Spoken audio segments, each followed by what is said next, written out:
What's up, people? Welcome to another video. Guys, today we want to talk about Africa and the public facilities and amenities that are left to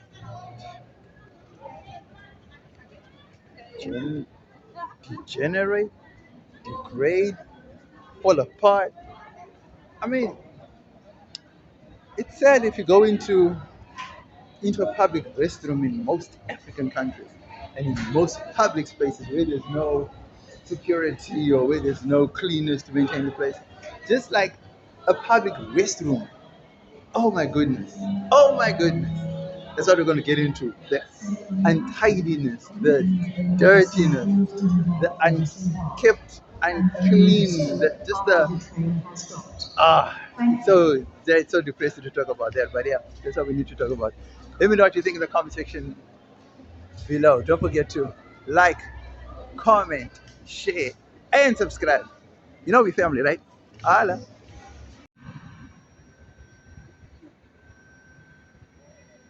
So people, if you see videos on YouTube of most African cities, right? And I'm talking about the CBD, the Central Business District, right? You will see that it is filthy, it is overcrowded, it is unkept, it is degenerate, it is something like young kids, small children who do, you know?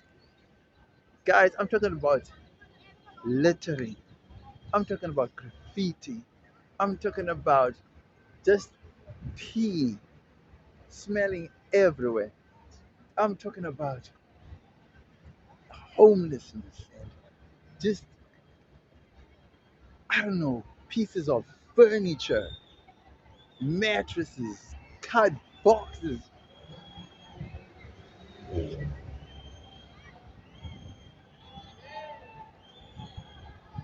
lying all around. I want to see what's happening over there. You see there? People are running. Let's go see what's happening. Let's go see what's happening, guys. Let's go see African justice. Let's go see. Yo, don't forget to like, comment, share, and subscribe to the channel. Welcome to Africa Live. Good. Sorry. Yo, Wagwan.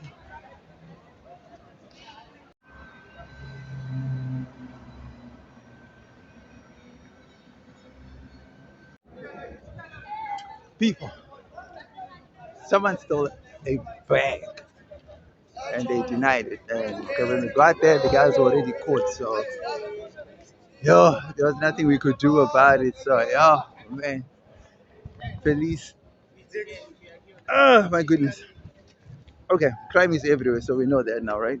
Crime happens even in the beautiful city of Cape Town. Yo, sadness, right? Okay, so back to the issue at hand. We're talking about the gunk, the filth. We're talking about just, dude, it's hard to explain. It's hard to explain if you haven't seen it for yourself, right? But if you go on Google, right? If you go on Google, you will not Google, even YouTube. Google pics, Google, yeah, you'll see what I'm talking about as well, bro, because it's everywhere. It's evident. It's yo, dude. It's hard to it's hard to comprehend that a city has a municipality, a city has a council, a city has a cleaning division, a city has private contract companies that come in and clean as well. It's hard to believe that a city has. It's just, dude. I don't know how to put it, man. It's you know when they say third world, right? Third world, right? That word, that term, third world. It it's it's so demeaning and degrading, and then you see why they call it third world, why they term Africa third world, or South Asia third world, or South America third world, because the degeneracy that happens in those places, the the amount of ill discipline, the just the dude, it's almost like saying, how do you how do you how do you quantify, right? How do you quantify, like, before before independence, right? Before independence, before countries gained independence, right? These countries and cities were beautiful. They were well maintained, well looked after, well, everything you can think of, right? And then independence came. People fought, people won. The countries, and all of a sudden, it's like all those mechanisms that were in place to maintain and run a city and keep it beautiful and green were just slowly but surely phased out. Now it's almost like it's like leaving children in a playpen, and then coming back and finding everything in chaos, in a state that even you don't even know where to start with the cleanup. It's Let me put it in context, right? Johannesburg used to be a beautiful city. Let's start there.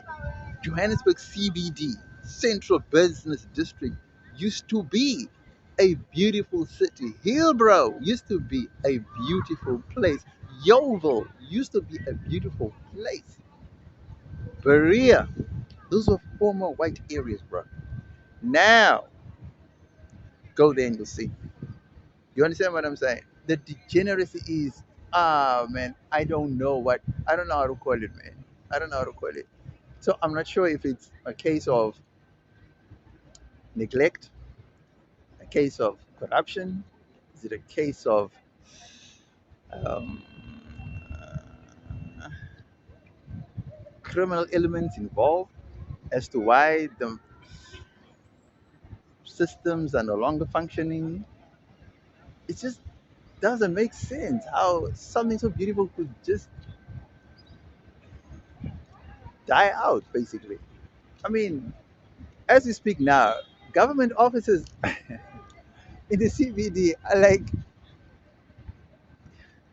ghost town, so to speak. Now they're renting offices in Santon while waiting for the CBD to be cleaned up and renovated and upgraded, and I don't know, what's urban renewal. That's the word we're looking for. They're waiting for that, and then they're going to move back. Now, let's get one thing into perspective. Where is all that money that was there? Where is all the mechanisms that were in place? What happened to those things? Is it a political issue? Is it a business issue that's preventing these things from being implemented, from cities being run at a professional level, and cities to be brought back to their former glory? What needs to be done? Who needs to be blamed? And why did whoever is in charge allow the rot to happen? You see, these are the pertinent questions that need to be asked. And these are the issues that people need to raise. And then we need to look into how we can get back to how it used to be. Let me know what you think in the comment section below. Holla. The artscape brew.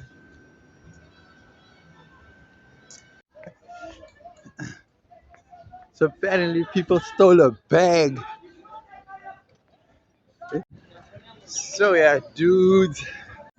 Okay, now we get into the pros of the degeneracy, right? People, there can be no pros in the degeneracy of any city. There can be no pros.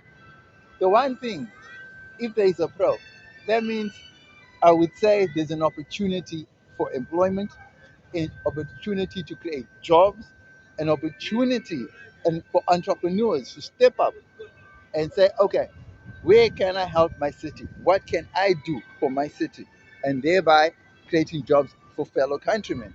That is the only pro that I can see to all the degeneracy that's happening all around us, all around in Africa.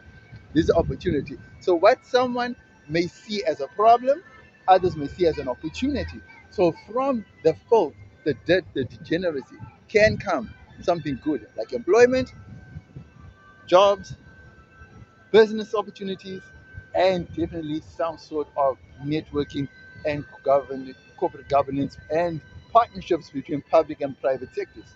That's the pro that I can think that will come and arise from this degeneracy problem. Next, we get into the cons. Don't forget to like, share, and subscribe to the channel. Holla. There's city council building complete with its aerial dish.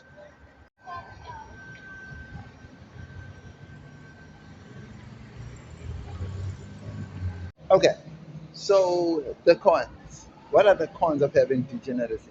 Guys, we chase away, we chase away investments. We put ourselves in a position of, I don't know, neglect. Our ratings with these agencies plummet. You know, investors don't look at us in a good light. You know what I mean? There's just nothing good that comes out of even tourism becomes an issue. It becomes a challenge. Even when you're going to pitch to outside investors, you know what I'm saying? How do you pitch? And they come and they see, you know what I'm saying? The dirt, the filth, the funk, like they say. You know what I'm saying? So all that plays a role in urban development and urban degeneration actually, you know what I mean? So there's a lot of moving parts that actually go into maintaining a city, and degeneracy and filth and dirt and all that plays a big role, right? But I also want to say one thing, right? So we cannot only fully blame government, the city council. We as humans also play a vital role in that. One, when we use public restrooms, we need to make sure that it's clean. Understand what I mean? You cannot just stand at the door and aim at the urinal. You know what I mean? It doesn't make sense at all. You know what I mean? You have to actually go to the toilet, keep it clean. If you miss, wipe it. It- Dude, it's like, I don't, China. I saw videos of China, right? China looks clean, bro. Yo, Dubai looks clean, bro. You know what I'm saying? Then you compare that to African countries and African cities, man, it's two different things. And it's just not the city council that keep it, even the people, they when they use the public facilities, they maintain it because they know it's theirs. And if they lose it, they won't have it. And they need it. And that's why they maintain it. Cleanliness is next to godliness. And that is something we need to preach and teach in Africa. So we need to practice it. We cannot just talk about it. You know what I mean? And we need to stop blaming the government. We need to stop